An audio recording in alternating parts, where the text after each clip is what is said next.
देर कैसी, आइए शुरुआत करते हैं लाइट्स कैमरा इफ़ी की। दुनिया के सबसे प्रतिष्ठित फिल्म महोत्सवों में शुमार भारत का अंतर्राष्ट्रीय फिल्म महोत्सव का विजेता कौन होगा?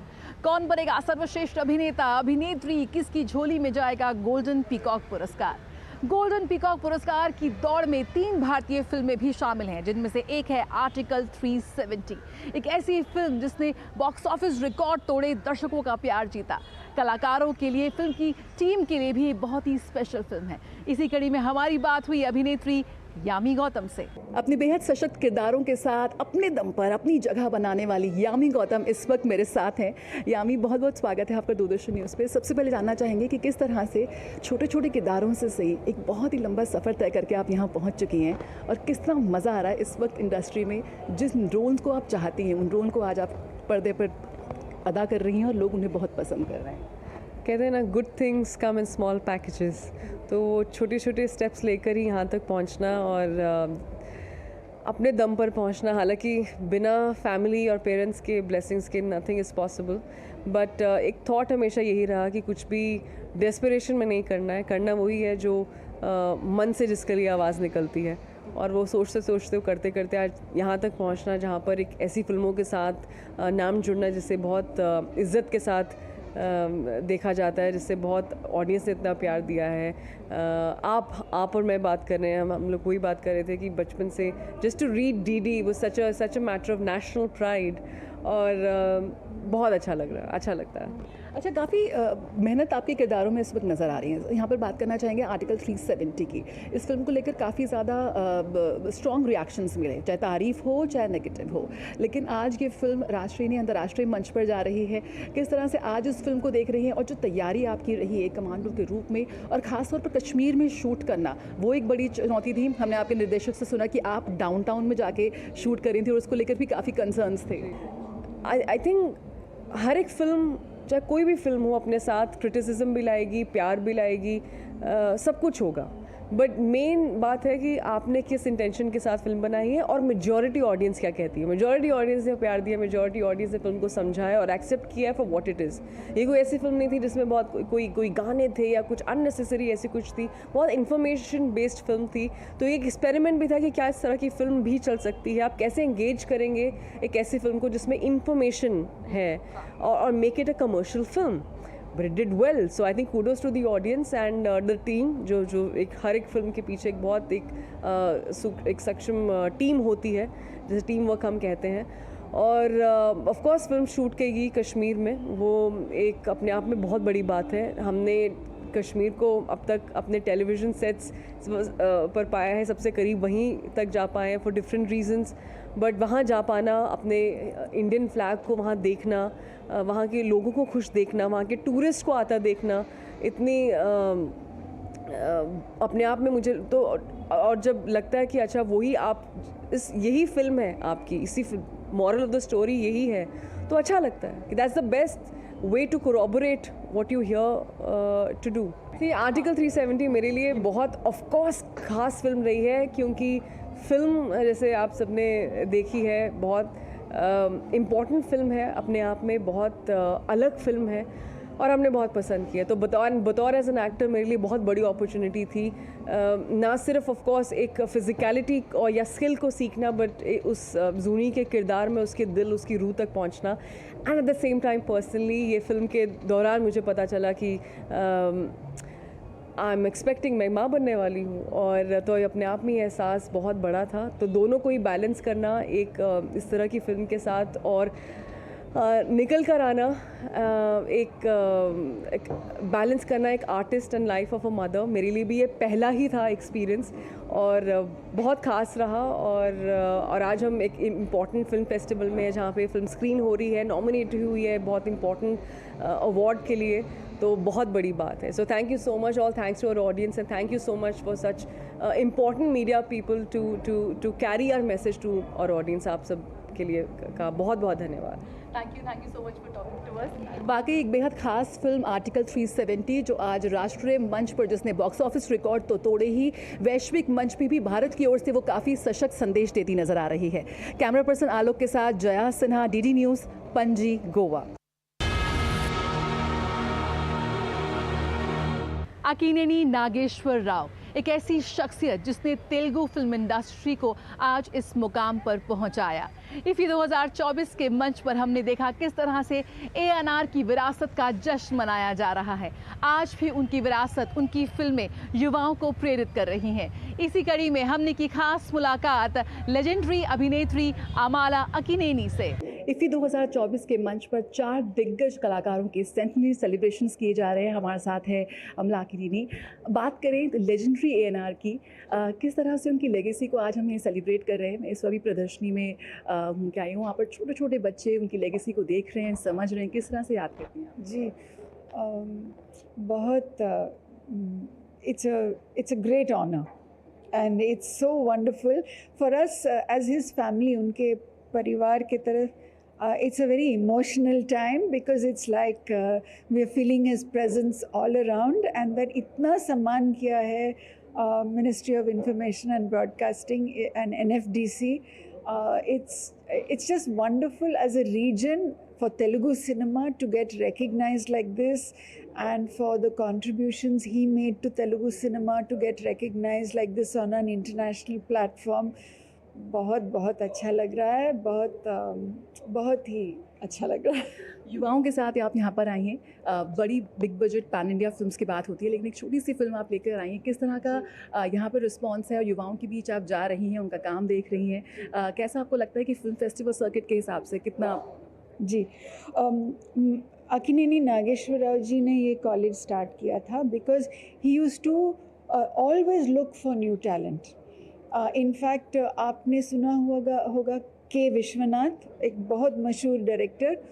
ही was a sound recordist and Akkineni Nageswara Rao ji ने उनको एनकरेज किया था कि आप भी डायरेक्टर बन सकते हो. And he encouraged him and he did his first film as his actor when he was directing. So he always looked for new talent and अपने स्टूडियो के गेट के बाहर they used to be dozens of young people बस wait करते थे, ठहरते थे मौका के लिए, just that they will get a chance to come pitch their story. And so he said ये अच्छी नहीं है, this is not the right way, चलो कॉलेज शुरू करो, let them come in, let them learn the right way. Why should they wait outside there for a chance? Learn the right way and go with dignity, knowing your craft, how to pitch. But for them, of course, film festivals were always an opportunity to get selected. Your student film may get selected. Audiences will appreciate. एक दो award भी मिल पाएंगे. But beyond that, for OTT, it gives them a beautiful opportunity to be seen by more and more audiences. Students always come up with something original, something new, something different, and uske liye you need to be very adventurous. And in short stories, you can tell different stories.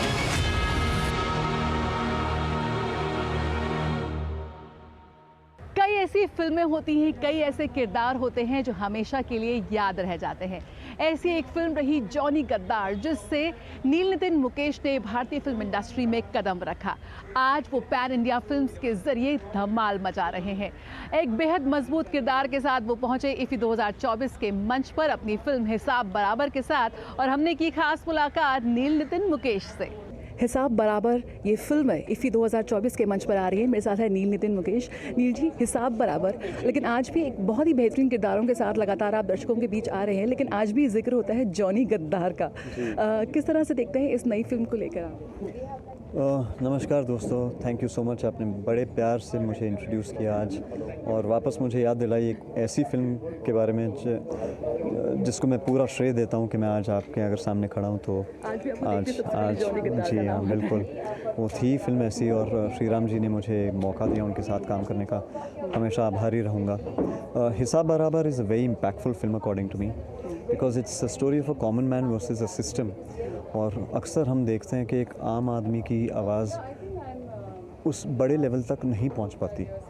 तो एक ये कहानी है माधवन जी के किरदार की, जो है राधे मोहन शर्मा, जिनके साथ उनका हिसाब गड़बड़ा जाता है और उनका एक दिन का इंटरेस्ट जो है 27 रुपये 50 पैसे का, वो आता नहीं उनके बैंक के अकाउंट में। और धीरे धीरे वो खुलासा करते हैं एक बहुत बड़े स्कैम का। और जिस बैंक के बारे में ये खुलासा होता है, उस बैंक का CEO जो है वो मेरा किरदार है, मिक्की मेहता, जो कि बहुत ही एक्सेंट्रिक किस्म का बंदा है।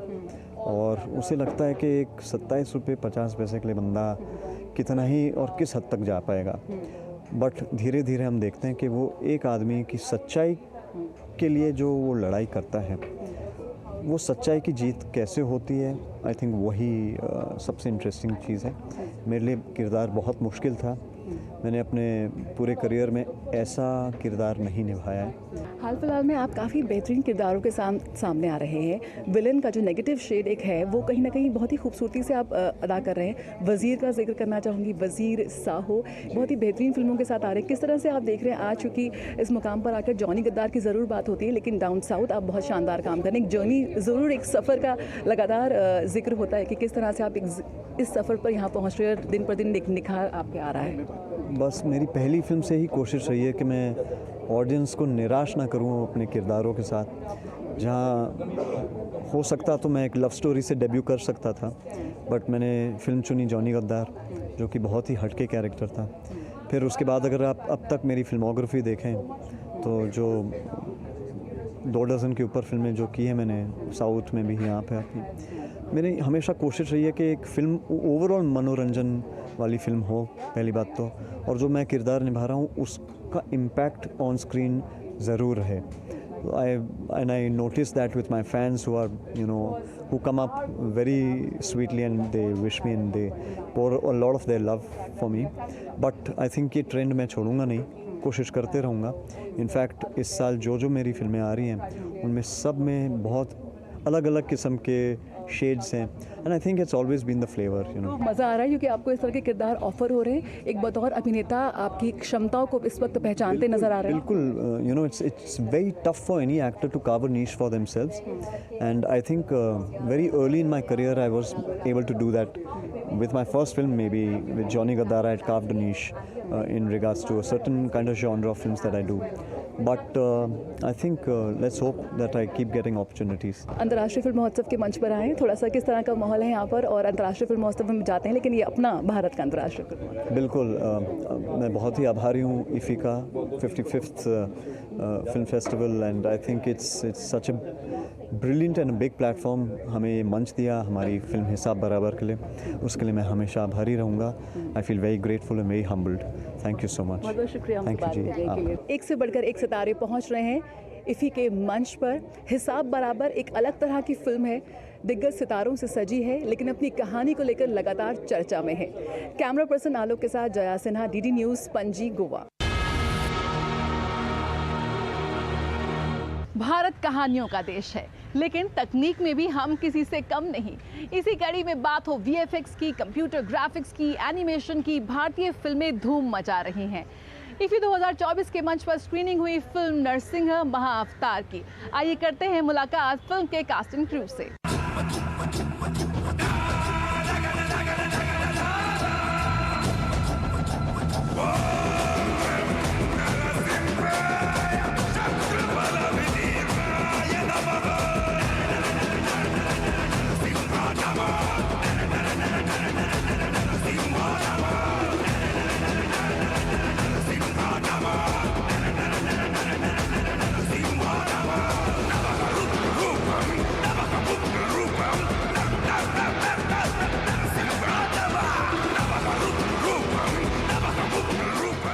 भारतीय पैनोरमा में एक से बढ़कर एक फिल्मों का प्रदर्शन किया जा रहा है। कई ऐसी फिल्में हैं जो पहली बार दर्शकों के सामने आ रही हैं, और जिस तरह से कंप्यूटर ग्राफिक्स की बात करें, एनिमेशन या ग्राफिक्स की बात करें, किस तरह से भारतीय फिल्में इस वक्त वैश्विक मंच पर अपनी मौजूदगी दर्ज करा रही हैं, उसकी एक झलक पेश करती है इनकी फिल्म नरसिम्हा महाअवतार। मेरे साथ है फिल्म के टीम शिल्पा और अश्विन। शिल्पा, आप सबसे पहले जानना चाहेंगे किस तरह से इस फिल्म का ख्याल आया और आपको लगा कि ऐसा कुछ हम बना सकते हैं, ऑडियंस को पसंद आएगा? देखिए, आई एम अ प्राउड सनातनी, एंड मुझे ऐसा लगता है कि हमारे पास इतने पुराने सालों की स्टोरीज़ हैं जो हमारे कल्चर बहुत रिच है, हमारा culture heritage is very rich, but उन स्टोरीज़ को कोई दिखा नहीं रहा है, कोई बता नहीं रहा है। और आज के ज़माने में जब इतना डार्कनेस है सब जगह, इतना नेगेटिविटी है, इन स्टोरीज़ की बहुत बहुत ज़रूरत है हमारी करंट जनरेशन को, हमारी आने वाली जनरेशन को, हमारी पिछली जनरेशन को।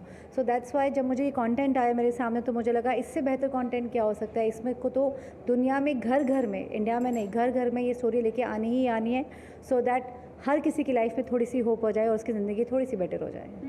नरसिम्हा की कहानी हमने सुनी है अश्विन कई बार, लेकिन उसे एक नई तरीके से पेश करना और बड़े पर्दे पर लेकर आना, जब बड़े पर्दे पर लेकर आते हैं तो उम्मीदें अपने आप बढ़ जाती हैं। वो एक चुनौती थी आपके सामने? बिल्कुल बिल्कुल, बिकॉज ये एक बिल्कुल कमर्शियल तरीके से हमने इस फिल्म को दर्शाया है।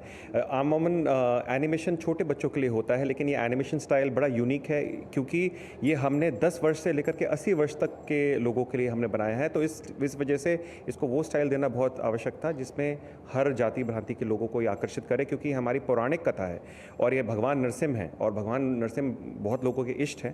तो जय हो भगवान की, और हमने बस उनका गुणगान करने का प्रयास करा है। उम्मीद है लोगों को बहुत पसंद आएगा। एक्सपीरियंस बहुत अच्छा रहा। आई वॉज सीइंग कि सब लोग रो रहे हैं, जहाँ पे इमोशनल सीन्स हैं और जहाँ पे बहुत ही वाव वाले सीन्स हैं वहाँ पे वो लोग ताली मचा रहे थे। एंड देन आखिर में सब ने स्टैंडिंग ओवेशन भी दिया हमारी मूवी को। उसके बाद हमारा Q&A सेशन भी हुआ, उसमें लोगों ने बहुत अच्छे फीडबैक दिए। तो you know when you come to these events आपको लगता है यार मेरी 4 साल की तपस्या, मेरी 5 साल की तपस्या साकार हो गई है।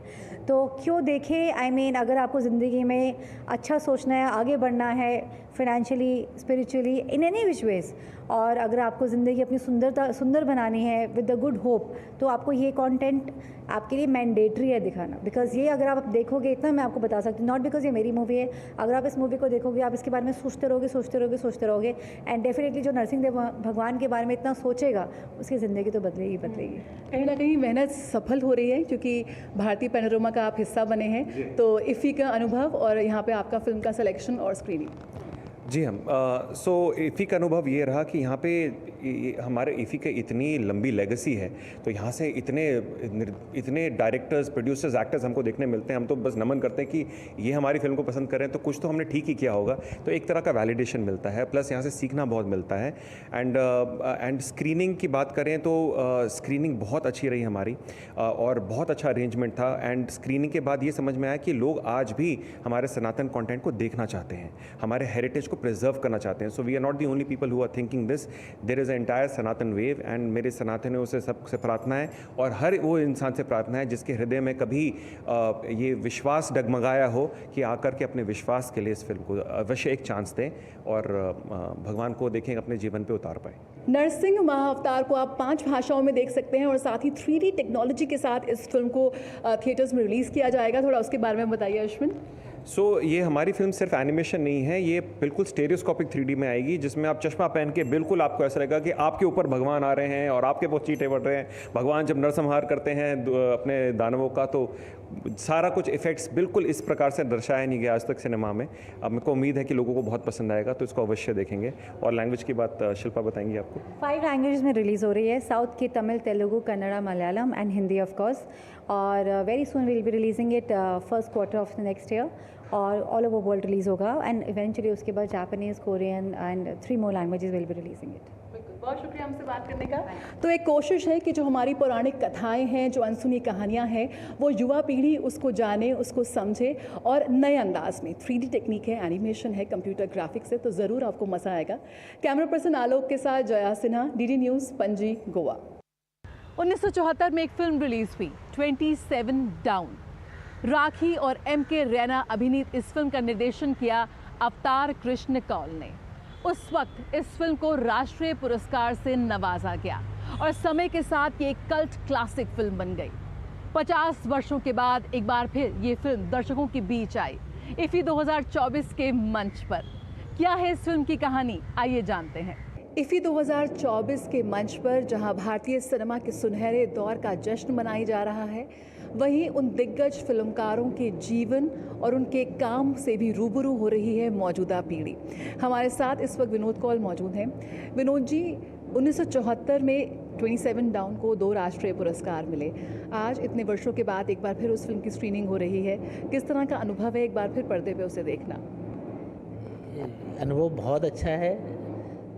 ये फिल्म अपने आप में एक मील का पत्थर है, इसलिए ये अनुभव डेफिनेटली और भी अच्छा हो रहा है। कारण ये है कि ये film Indian new age cinema की पायनियर मानी जाती है। जिस समय 1973 में बॉबी, जंजीर और यादों की बारात जैसे सशक्त फिल्में बन रही थी, उस समय एक नया सिनेमा भी पैरेलली बन रहा था, जो MS सेथ्यू बना रहे थे गरम हवा, जो श्याम बेनेगल बना रहे थे मंथन, जो और भी मणि कौल उसकी रोटी, और अवतार कृष्ण कौल बना रहे थे 27 डाउन। तो एक सलीम जावेद का कैरेक्टर अमिताभ और एक 27 डाउन का कैरेक्टर संजय है। आप ज़मीन आसमान का अंतर पाएंगे। लेकिन देखिए, दो खूबी ये है उस देश की कि दोनों सिनेमा पैरेलल बन रहे थे, और वो फिल्म जो बनी 27 डाउन, उसने न केवल 2 नेशनल अवार्ड मिले, 2 नेशनल अवार्ड तो मिले ही मिले, साथ में 2 इंटरनेशनल अवार्ड भी हैं उसके। लोकार्नो फिल्म फेस्टिवल अवार्ड है, और हेडलबर्ग एंड महम करके एक म्यूनिक में फेस्टिवल होता है, उसमें अवार्ड है। तो फिल्म अपने में बेजोड़ है। अवतार जी को आप किस तरह से याद करते हैं? किस तरह से उनका पूरा प्रोसेस था फिल्म मेकिंग का? क्योंकि जिस तरह से हमने उनके बारे में पढ़ा है, काफ़ी मुश्किल दौर उन्होंने देखा, और काफ़ी मुश्किलों के बाद वो अपने इस जुनून को, इस पैशन को आगे बढ़ा पाए कि उन्हें सिनेमा से जुड़ना है और कुछ बेहतरीन बनाना है। आज आप उनकी विरासत को किस तरह से याद कर रहे हैं? ये बड़ी अच्छी बात है। अवतार कौल जी जिस परिवार में पैदा हुए, बहुत हम्बल परिवार था। उसमें कला, संस्कृति, इस तरह की चीज़ों का बहुत ज़्यादा ज्ञान या बहुत ज़्यादा प्रचलन नहीं था। वो एक नहायत ही डिफरेंट एक परिवार से निकले, ऐसे कि जिन्होंने इस प्रतिभा को, जिनमें ये प्रतिभा कूट कूट कर भरी थी, और उसको अचीव करने के लिए उन्होंने क्या नहीं करा। क्योंकि एक हम्बल परिवार से, एक आम परिवार से निकला हुआ इंसान US में फिल्म मेकिंग पढ़ के आए 60 के ज़माने में, जबकि परिवार नॉर्मल स्कूलिंग कराने के सक्षम नहीं है। तो वो जुनून था उनमें, तो उन्होंने वो रास्ते अपनाए, अपने आप को US पहुंचाया, और US में उन्होंने डिग्री हासिल करी फिल्म मेकिंग में, और वहाँ इवन BBC में वो असिस्टेंट प्रोड्यूसर भी थे। और उसके बाद वो करने के बाद वो 1963 में बम्बई आ गए, और उनका पहला प्रोडक्शन था आइवरी मर्चेंट का, जो बॉम्बे टॉकी की फिल्म बनी है, शशि कपूर और जेनिफर कपूर की जो फिल्म थी, उसमें वो असिस्टेंट डायरेक्टर थे। बट उनका पहला अपना फीचर फिल्म, अपनी बनाई हुई फिल्म 27 डाउन थी। कौन सी आप ऐसी बातें चलते चलते आपसे जानना चाहेंगे कि आज भी आप युवाओं को इससे जुड़ता हुआ देखते हैं फिल्म में? ऐसी क्या खास बात रही? इफ़ी के मंच पर कैसा अनुभव आपका? देखिए, ये युवाओं के रिलेशनशिप को इतनी सेंसिटिविटी से अगर किसी ने दिखाया है, मैं कमाल है 27 डाउन में। क्योंकि नॉर्मली युवाओं की जो भावनाओं को है, लोग बड़े मेलोड्रामा या इस तरह से दिखाते हैं, उनका बिछुड़ना, उनका मिलना। लेकिन अगर आप ये फिल्म देखेंगी, इतनी संवेदनशील तरीके से 2 युवाओं को के जीवन को के मिलन और उसके बिछड़ने, और उस तरह की जो भी, हालांकि इसमें ऐसा कोई मेलोड्रामा बिल्कुल नहीं है, मैं बिछड़ना वर्ड यूज़ कर रहा हूँ, उसका मतलब बिल्कुल नहीं है वो मेलोड्रामा है। उसको इतनी संवेदनशील तरीके से हैंडल करा गया। तो और वो ये समस्याएं आज भी हैं, तो युवाओं के लिए आज भी समस्या है वो, तो वो इसलिए आज भी प्रासंगिक है उसको हैंडल करना। और फिल्म मेकर्स के लिए, खासतौर से वो फिल्म स्टूडेंट्स जो ये फिल्म बनाते हैं, वो ऐसे मुश्किल विषयों पे क्राफ्ट को किस तरह इस्तेमाल करें, वो उसके लिए 27 डाउन आई एम श्योर याद की जाएगी। बहुत बहुत शुक्रिया हमसे बात करने के लिए। तो इफ़ी 2024 के मंच पर एक बार फिर स्क्रीनिंग हुई फिल्म 27 डाउन की, जो भारतीय सिनेमा के कल, आज और भविष्य की तैयारी को कहीं ना कहीं प्रदर्शित करती हुई नजर आती है। कैमरा पर्सन आलोक के साथ जया सिन्हा, DD न्यूज़, पणजी, गोवा। एक से बढ़कर एक कलाकार, निर्माता, निर्देशक, फिल्में, सब कुछ नजर आ रहा है इफ़ी 2024 के मंच पर। सिनेमा और संस्कृति का बेहद अद्भुत संगम। बहुत सी ऐसी चीज़ें हैं जो हमसे छूट रही हैं, लेकिन हम सब कुछ लेकर आए हैं आपके लिए इफ़ी हाइलाइट्स में। आइए देखते हैं आज क्या है खास।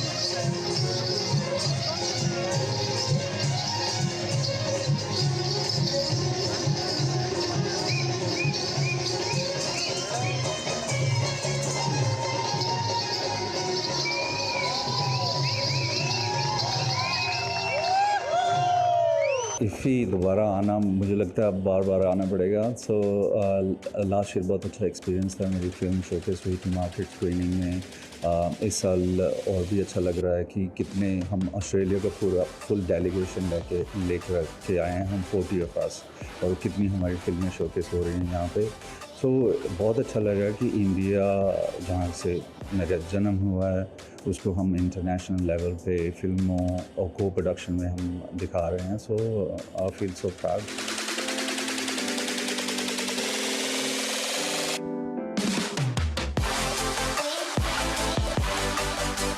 This is my first time in India, first time to Goa, first time to Film Bazaar. I'm an invited guest of Film Bazaar, and I'm also part of the Screen Australia delegation. So it's been very busy with meetings. I've met lots and lots and lots of Indian producers, and I've actually set up a few co-productions already as part of the markets.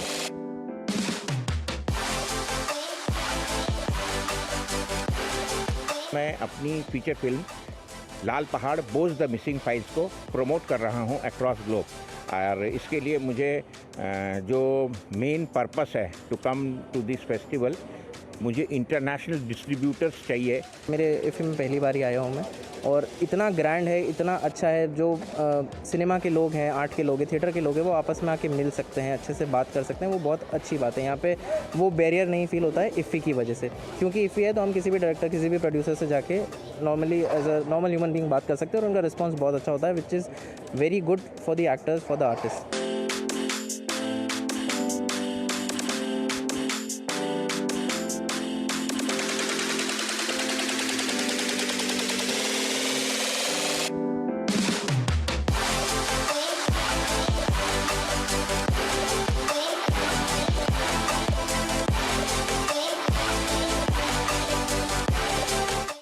Bharat का अंतर्राष्ट्रीय film महोत्सव अपने आखिरी पड़ाव पर आ पहुंचा है। किसको मिलेगा गोल्डन पीकॉक? कौन होगा सर्वश्रेष्ठ अभिनेता, सर्वश्रेष्ठ अभिनेत्री? बताएंगे आपको सब कुछ हमारे special broadcast lights camera IFFI में, सीधे पणजी गोवा से। तो जुड़े रहिए हमारे साथ। लेकिन फिलहाल आज के लिए मुझे और मेरी पूरी टीम को दीजिए इजाजत। नमस्कार।